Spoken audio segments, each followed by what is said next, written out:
ପିଲାମାନେ ଆଜି ଆମେ ଗୋଟେ ନୂଆ କଥା ଜାଣିବା। ସେ କଥାଟି ହେଉଛି କେଉଁଠି ଆମର ବ୍ରିଙ୍ଗ ଲାଗୁଛି ଆଉ କେଉଁଠି ଗେଟ୍ ଲାଗୁଛି। ଗେଟ୍ ଅର୍ଥ ହେଉଛି ଆଣିବା ଆଉ ବ୍ରିଙ୍ଗ ଅର୍ଥ ହେଉଛି ଆଣିବା।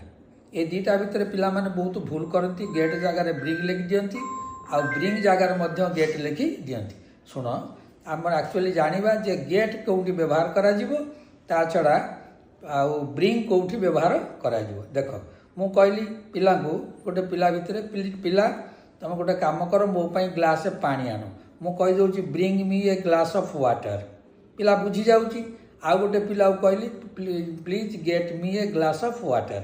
ତାହେଲେ ୟା ଡିଫରେନ୍ସଟା କେଉଁଠି ରହୁଛି? ଦେଖ, ଡିଫରେନ୍ସ ୟାର ବହୁତ ପାର୍ଥକ୍ୟ ରହୁଛି। କ'ଣ ପାର୍ଥକ୍ୟ? ଯେ ବ୍ରିଙ୍ଗ ମି ଏ ଗ୍ଲାସ୍ ଅଫ୍ ୱାଟର କହିଲା ବେଳେ ପିଲାଟି ମୋ ଠାରୁ ଦୂରରେ ଛିଡ଼ା ହେଇଛି।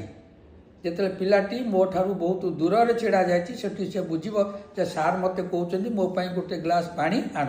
ସେଇଠି ମୁଁ କହୁଛି ବ୍ରିଙ୍ଗ ମି ଏ ଗ୍ଲାସ୍ ଅଫ୍ ୱାଟର, କାରଣ ପିଲାଟି ମୋ ଠାରୁ ଦୂରରେ ଅଛି। ସେ ତାର କେଉଁଠୁ ଗୋଟେ ପାଣିର ସୋର୍ସରୁ ପାଣି ମୋ ପାଇଁ ନେଇକରି ଆସିବ।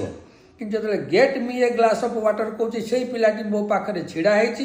ସେ ବୁଝିଯାଉଛି ସାର୍ ମୋତେ କହୁଛନ୍ତି ଗୋଟେ ଗ୍ଲାସ୍ ପାଣି ସାର୍ଙ୍କ ପାଇଁ ଆଣିବାକୁ ପଡ଼ିବ।